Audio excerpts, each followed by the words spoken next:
J'ai pris quelques bacs et ces planches en bois de grange chez Walmart. Ces planches sont déjà préparées et prêtes à l'emploi.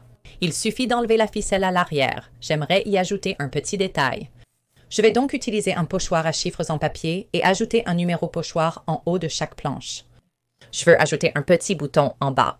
Avec du bois plus épais, vous pouvez percer un trou et utiliser la vis fournie avec ces boutons. Comme le bois est très fin, je vais simplement utiliser de la superglue pour le fixer. Je vais maintenant poser la planche sur la boîte. La boîte n'est pas complètement à plat contre la planche, donc j'utilise du ruban adhésif épais Gorilla sur la boîte transparente, puis je vais bien appuyer la planche dessus.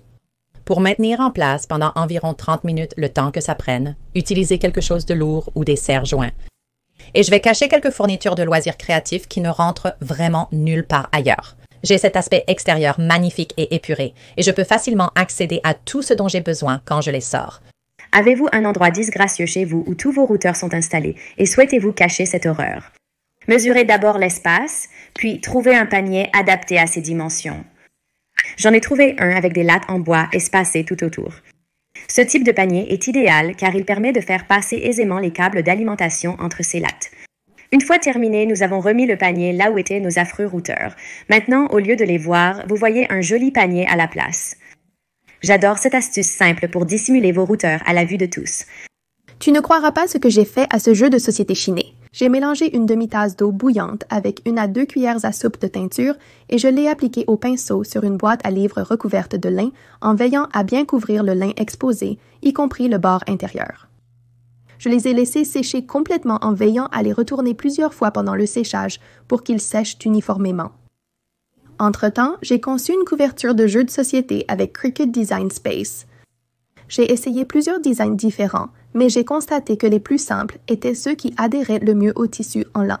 J'ai utilisé la Cricut pour découper le motif sur du vinyle thermocollant et les repasser sur la couverture et la tranche de la boîte livre. J'ai placé le contenu du jeu de société dans la nouvelle et magnifique boîte livre et maintenant, j'ai les boîtes de jeux de société les plus esthétiques. La table de travail dans mon bureau a beaucoup d'espace en dessous pour le rangement, mais c'est vraiment moche à regarder. Alors j'ai trouvé une solution à 10 $ pour cacher ce désordre. Donc, je mesure la hauteur et la largeur de l'avant du bureau, j'étale le panneau en mousse et je vais le découper pour qu'il s'adapte au bureau. Ce panneau se découpe aisément avec un cutter ou un couteau tout usage. Pour maintenir ces pièces ensemble, j'utilise du ruban adhésif d'emballage transparent des deux côtés des jointures pour une tenue solide. Je veux maintenant recouvrir l'avant de cette grande pièce avec un film adhésif imitation marbre pour étagère. Ce film adhésif pour étagère existe dans de nombreux motifs différents chez Dollar Tree. Vous pouvez aussi en trouver sur Amazon pour choisir quelque chose qui correspond à votre décoration. En commençant dans le coin supérieur, je laisse un petit débordement en haut et sur le côté pour pouvoir le replier dessous, ce qui crée une finition vraiment jolie. J'ai utilisé un grattoir de bricolage pour ce projet, mais une carte de crédit fonctionne aussi. Retirez lentement le film protecteur du revêtement adhésif tout en appuyant sur la partie marbrée. Cela vous permettra d'obtenir un résultat très lisse, sans bulles ni plis.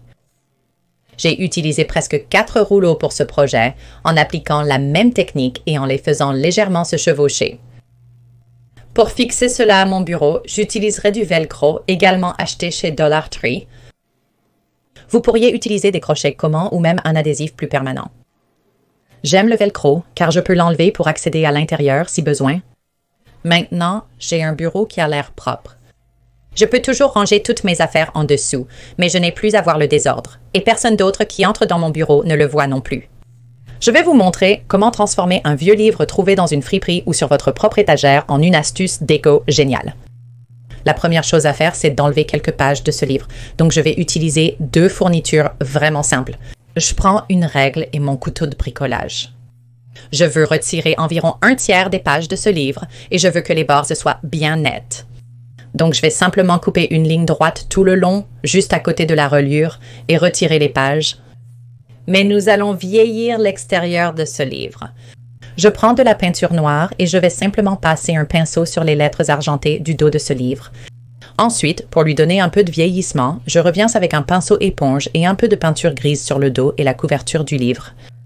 Ce sont les parties qui vont être visibles.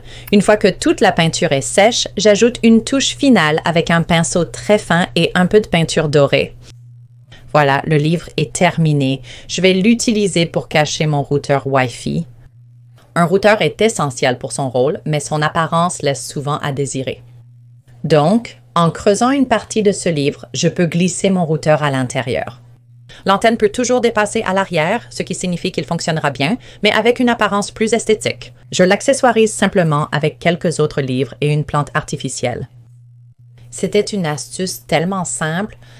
Prenez un livre sur votre étagère, dans une brocante ou d'occasion, et essayez ça chez vous.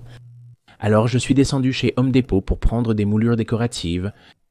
Nous voulons recouvrir le cadre de la télévision. La clé ici, c'est de régler toutes vos scies à onglet à 45 degrés. Chaque coupe suivra le même principe, débuter par la première.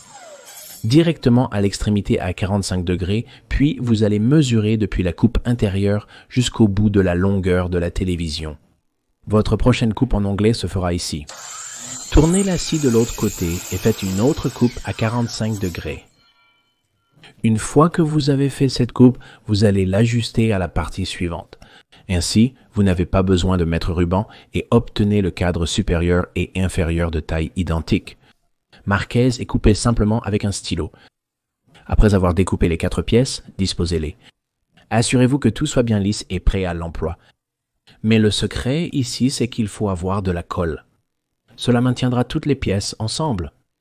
Maintenant, ne mettez pas juste un filet, il faut bien l'étaler pour qu'il y ait un maximum d'adhérence. La colle est posée, allez-y, placez-le juste à côté et assurez-vous d'obtenir de belles lignes bien lisses. Ensuite, il vous faut des équerres-plates, c'est ça qui va maintenir ces cadres ensemble. Marquez simplement les trous, mais il faut faire attention. Nous devons pré-percer tous les trous. De cette façon, les vis tiennent dans ce bois panneau de fibres à densité moyenne aussi facilement que possible. Après le pré-perçage, insérez les vis sans perceuse. Un simple tournevis suffit pour les visser. Assurez-vous que ce soit bien serré, sans excès. L'objectif est d'avoir un ajustement précis et stable. Ces équerres d'angle maintiennent efficacement l'ensemble. Une fois les 4 côtés obtenus, construisez une boîte pour couvrir les côtés de la télévision. J'utilise un peu de bois 1x4 et encore une fois, il faut utiliser cette colle. Elle maintient les côtés ensemble. Encore une fois, nous allons utiliser des coupes à 45 degrés et regardez comme c'est lisse. Vous pouvez utiliser des vis ou des clous, mais moi, j'utilise un cloueur à pointe. C'est vraiment facile à utiliser et ça place une petite attache fine directement à l'intérieur. J'en ai juste utilisé 3 sur le côté et ça donne un bel aspect lisse. Maintenant, encore une fois, on va utiliser la colle. On doit en mettre tout autour du cadre de la boîte qu'on vient de construire parce qu'on va poser le cadre dessus. Si tu as bien mesuré, bien travaillé et pris ton temps, ça va s'ajuster parfaitement. Et la dernière chose à faire ici, c'est d'utiliser encore une fois le cloueur à pointe et de mettre juste quelques clous pour maintenir le tout ensemble. Une fois que c'est fait, on va recouvrir les trous de clous avec un peu d'enduit, on laisse sécher et on ponce bien. Maintenant, il est temps de passer à la peinture dorée. N'importe quel type de peinture fonctionne, mais comme tu peux le voir, il faudra plusieurs couches. J'en ai mis 3 ici, en laissant sécher environ une demi-heure entre chaque couche. Ensuite, il faut mettre un peu de velcro sur la télé. Ça va maintenir le cadre en place une fois installé. Franchement, ça rend super bien. Quand tu ne regardes pas la télé, tu as ton propre portrait. Pour ce projet, je vais commencer avec 3 planches à découper de taille et de largeur moyenne que j'ai trouvées dans mon magasin à 1 $ du coin. La première chose que je veux faire pour mon projet, c'est peindre mes planches, j'adore le grain de ces planches. Mais elles sont un peu trop jaunes pour ce que je veux en faire, donc je vais juste leur passer une couche de peinture au lait.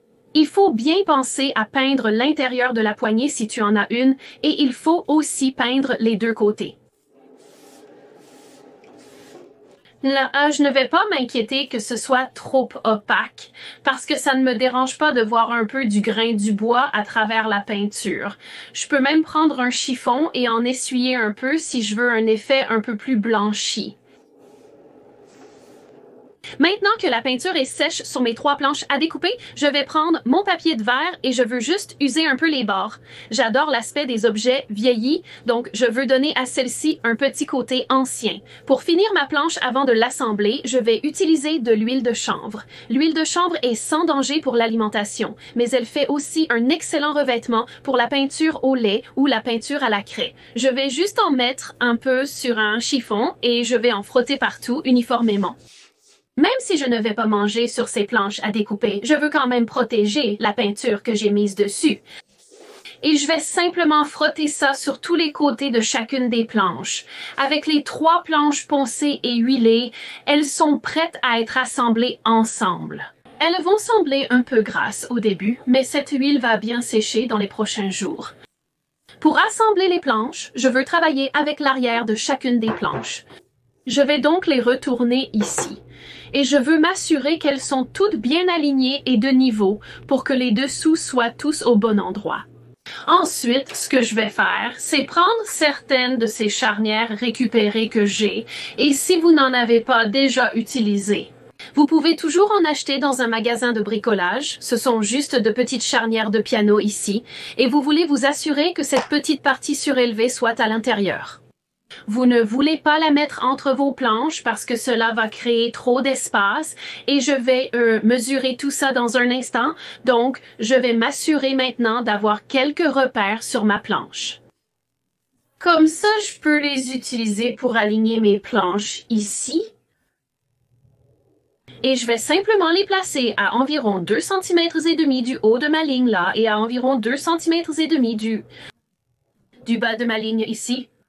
Une fois que j'ai mes charnières en place, il est temps d'ajouter quelques vis pour les fixer définitivement là où elles sont. Je vais donc simplement les installer.